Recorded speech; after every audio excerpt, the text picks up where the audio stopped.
Hello, everyone, and welcome to another edition of Meltzer Lippy Briefly Speaking. As always, I am David Heymann, the managing partner at Meltzer Lippy, a full-service law firm with offices in Long Island, New York City, and South Florida. As a reminder, the goal of our podcast is to briefly highlight a legal topic or a topic relevant to the legal profession. Nothing we discuss here today is to be taken as legal advice, and the opinions expressed are mine and Mike Masri, who's joining me today, not of the firm. And of course, please remember to like us on your viewing platform. As mentioned, today I'm joined by my colleague, and I'm glad to have him here, Mike Masri, partner in our commercial litigation group. Good morning. Today's topic is all the rage. It's almost impossible that a day goes by without seeing at least one article about this topic. And no, I'm not talking about Bad Bunny being the Super Bowl halftime performer. It's the use of AI. So Mike, AI has become such a large part of the legal profession. Let's start with, what is AI and how are you seeing it used in the legal profession? AI is basically a super aggregator of information. So whatever information you put into it or it has access to, if you were to ask AI a question or to frame a search, AI would turn around and would give you a response. Very frequently, it's used in the profession for, number one, organizational reasons. For example, how to put together an action plan about how to accomplish a goal. Number two, to formulate or to potentially draft documents, which has huge pitfalls. And number three, to assist in formulating legal arguments. Those are, from my perspective, the three most common ways that AI is used in our profession. Great. So I continue to see articles about lawyers using AI, and you mentioned pitfalls and AI hallucinations. Easy for you to say. Now, when I was in college, hallucinations were kind of common with my friends, but I don't think those are the hallucinations we're talking about with AI. No, definitely not. So what are AI hallucinations? Basically, we've come across it, which always surprises me. An AI hallucination is, for lack of a better word, fake law. So in connection with putting together a search or a search response, sometimes what the AI will do is it will go out of its way to project what case law could be as opposed to what case law actually is. For those of us that are unfamiliar with this explanation, like what case law is, what lawyers typically do is they make arguments based on the history of the law. It's called precedent. And the precedent is embodied in one of two ways. One, in case law itself, and case law is just a bunch of decisions where judges and or juries come up with determinations of law or fact. Or alternatively, it's based on statute. So what the artificial intelligence is sometimes tasked with doing is searching all the case laws, searching all the statutory authority to try to come up with an answer. But it doesn't always work. And that's the biggest problem with AI. Okay, so you have a recent example where that occurred in a case you were handling, correct? Yeah, David, actually, it comes up a lot, not just in one case, and it comes up in two ways. Mm-hmm. The first way it comes up, it's more common, is I see that opposing counsel is occasionally using artificial intelligence to draft their correspondence to me. And it doesn't have the ring of authenticity in it. It turns a phrase that doesn't quite make sense.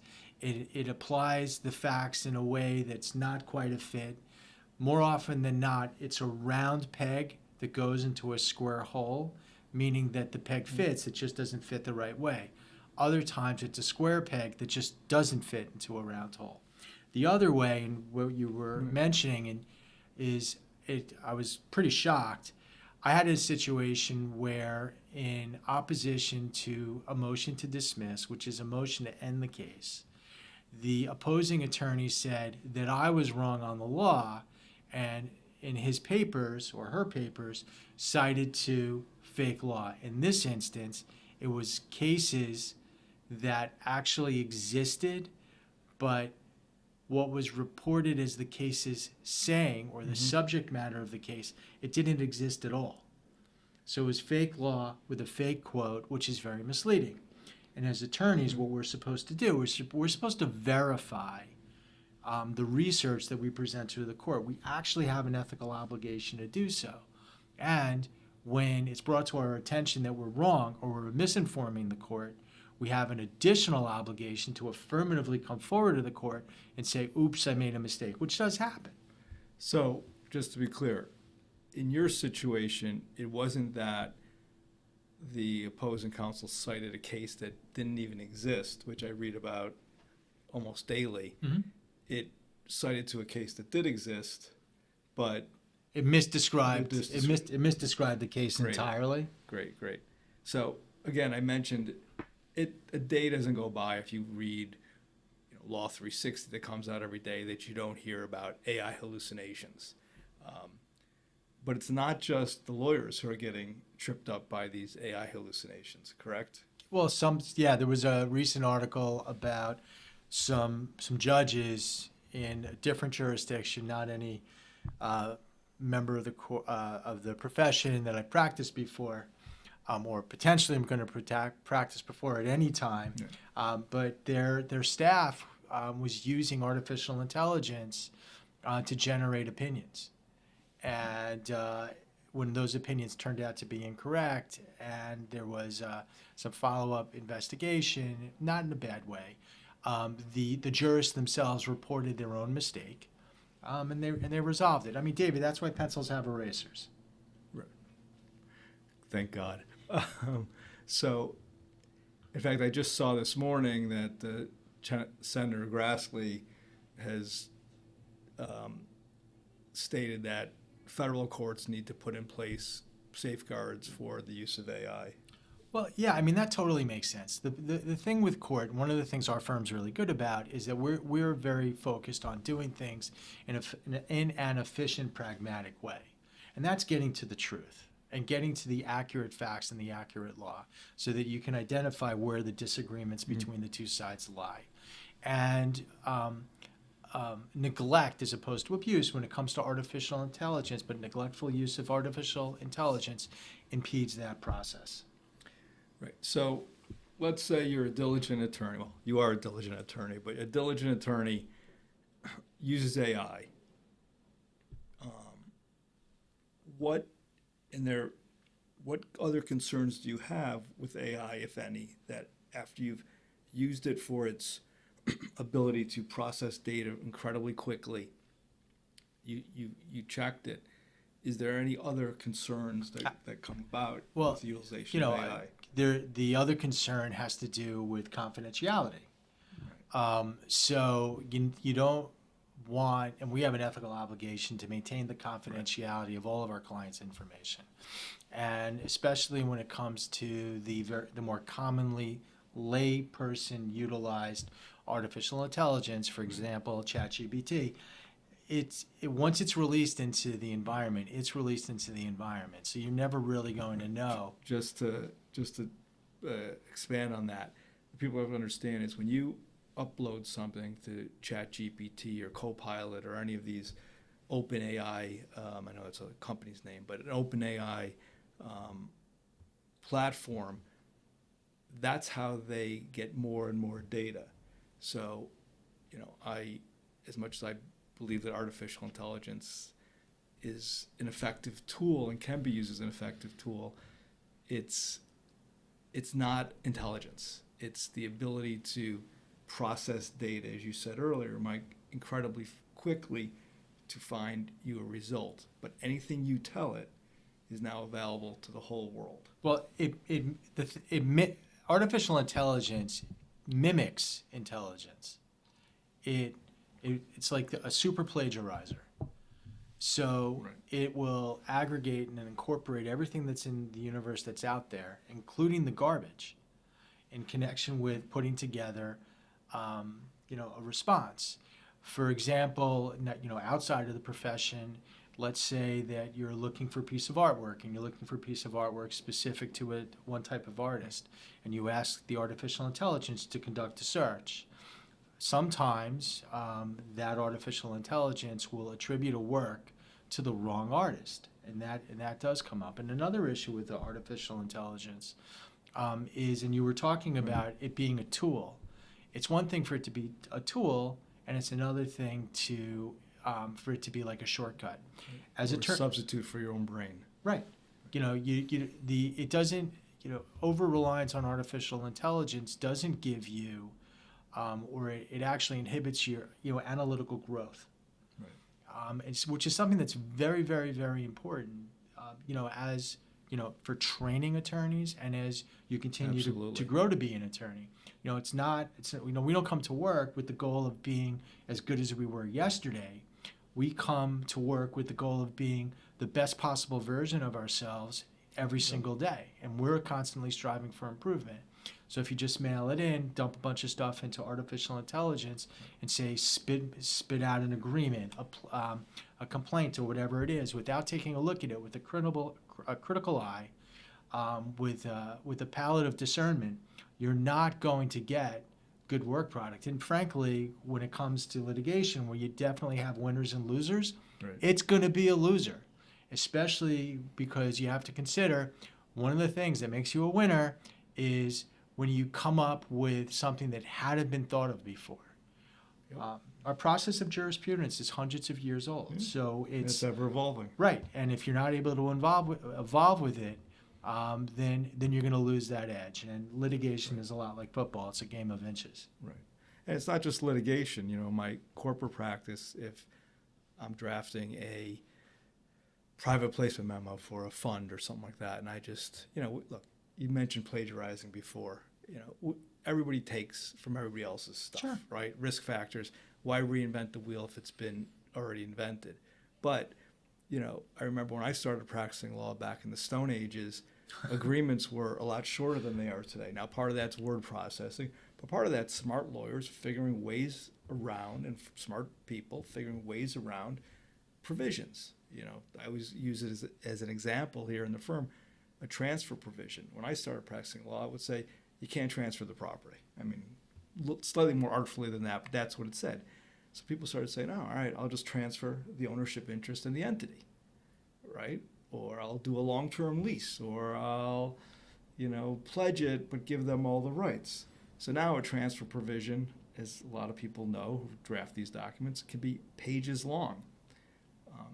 That's not, and we're not here to bash AI because we'll talk about the benefits of it shortly, but that's where the misnomer of intelligence in artificial intelligence, troubles me, because it's not intelligence. It's, as you said, a great plagiarizer. In fact, I read an article, I think it was yesterday, about schools having so much difficulty. Yeah. Because most of the kids, everything they write is just straight out of AI. Yeah. So, And they mix up terms. yeah, but not only that, but the problem is if that's what you're going to do, where's the next creative thinkers coming from?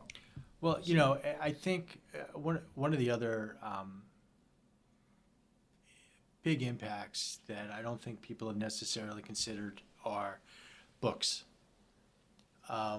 We use treatises because they're an authority. And I think sometimes, because it's fixed, the authority is very clear and reflects the time and the period and the facts. But if you pump a scenario into artificial intelligence and you ask it to generate a summary of the authority that's out there, it will get it wrong. Because it's not perfect, Right. and nor is it meant to be. Well, it's based on probabilities. It's based on stats. It's based on all analytics. Well, there's a disclaimer when you use artificial intelligence. It says this stuff could be wrong. Right. Right. All right. So we've kind of beaten up AI, but I know that if I use it and I do something wrong, and let's say, like I mentioned before, a private placement memo, there can be securities law liabilities, right? Mm-hmm. In your litigation fields, where lawyers have not been responsible, and we're going to keep using the word responsible because responsible use of AI or intelligent use of AI is definitely warranted, needed, and will be here. But irresponsible use of it, are you seeing people getting sanctioned for it? You read about it. I would imagine that it couldn't be more embarrassing because, we read about being sanctioned, but there's nothing an attorney wants to suffer through than to actually receive a written decision saying that you were not responsible, nor are you going to want to stand in a room in open court and have a judge remind you that you're irresponsible. I think that is potentially one of the worst types of sanctions. But on top of that, there's sanctions in the form of attorney's fees. There's sanctions in the form of inferences being drawn against you. The irresponsible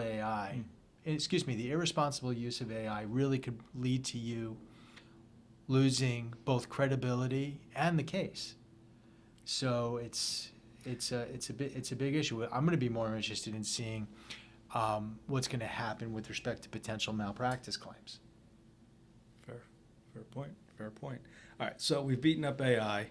That being said, we have a committee here at our firm. I'm sure every other firm has it. We're looking at various different AI products. We use some AI products already. We talked about you need to be diligent in how you use it. You need to be diligent in the fact that you can't just, let's say you're a trust and estates attorney, you're just uploading a will to summarize a will. Well, that's great if that's not going out, if that's not a public and open AI form. Otherwise, everybody knows there's ability to understand that, or you're putting facts in that can identify a client who wants to maintain its confidentiality. But now let's say you use it responsibly. So you could use it. What benefits, and you touched on them I think earlier on, but what benefits do you see that AI will give to us as lawyers and therefore our clients through responsible use of it? Sure. So number one, a responsible use is to have AI. I use the term spitball, which is like spit ideas back and forth. So you can actually use AI to explore arguments and counter arguments, to try to anticipate what a judge is going to say, how a witness is going to potentially testify, how a trier of fact is going to react to a certain story if you tell a story a certain way, the good faith of a potential argument coming through, how to hone our craft, which is one of the things that we do. You can put one of the things we also try to do is to try to make sure that we write concisely in a way that's like very easily understood. A big problem is at times the use of passive voice. Mm-hmm. So you can put your own work into artificial intelligence and you can say, not that I have this issue, but it took me a really long time to make it go away. Remove all instances of passive voice. So you can use it for stylistic reasons. Mm-hmm. Number three, you can use it to, you can upload a transcript of a deposition. Just so everyone knows, a deposition is a sworn statement that's oral and then transcribed, and then the witness has an opportunity to reread their testimony and make sure that it's accurate. So sometimes these transcripts, they can be thousands of pages long. So you can, especially if you attended the deposition or you remember reading something in the deposition, you can say, find me the page and line in the deposition where someone said something along these lines.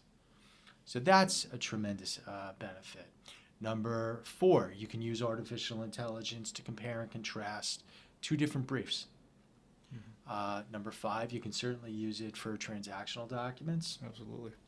And that's just off the top of my head. Yeah, no, so again, there's tons of uses that AI is going to benefit I mean, David, to your you know, point, it's a fantastic tool. Oh yeah, no, absolutely. It's just Absolutely. like, the introduction of computer-assisted legal research before we used to Right. use books. So it's just one of those things. Right, we were talking earlier, I remember when my kids were able to start using a calculator in school. I'm like, how are they going to learn to add and subtract? But last time I checked, I think they can add and subtract. And if they're watching, I know you can add and subtract. Well, funny. Then again, they're not watching me, so I To, don't care. to your point, when people go to a restaurant, they whip out their phones and they start doing Yeah. doing calculations, Yeah. like to divide up a bill, which I think is, it's I don't insane. know. I usually get a bill and go, there's two people. It's this much divided in half, three. I can do that math. I'm not saying, well, you had this, you had that. Well, what if somebody pays cash? Then everything goes out the window. No, you put the cash in your pocket and you put it all on your card. Oh, okay. I mean, you get the points. That's the As easy long as way. they're not charging a surcharge for the credit card, it's great. It's a great gig. All right. So, any other final things that we haven't chatted about I AI think- that I you want think- our listeners to take home with them? Look, use of artificial intelligence is not a substitute for lawyering. I think too often. I think that's a key, and I think and it's not just in lawyering; it's in everything. Yeah. And not to get on a soapbox, but the greatest computer ever invented is between our ears, Yeah. and if we don't use that, Absolutely. intelligence stops, things stagnate, and you're just going to be left behind. Yeah. I mean, look. Artificial intelligence really is a force multiplier, but it's the force multiplier of the user. So if the user just defaults and is not a participant in the development process, whatever the development is, it's garbage. There's no value add. None at all. So, listen, Mike, I want to thank you for joining me, sharing just a small portion of your Sure. knowledge with our viewers. Again, if you have any questions about what we discussed, feel free to reach out to myself or Mike, more importantly, Mike. Until the next time, we thank you for watching, listening, and encourage you to visit our website at meltzerlippy.com to find out more about our firm. Have a great day, and of course, go Bills. Have a great day.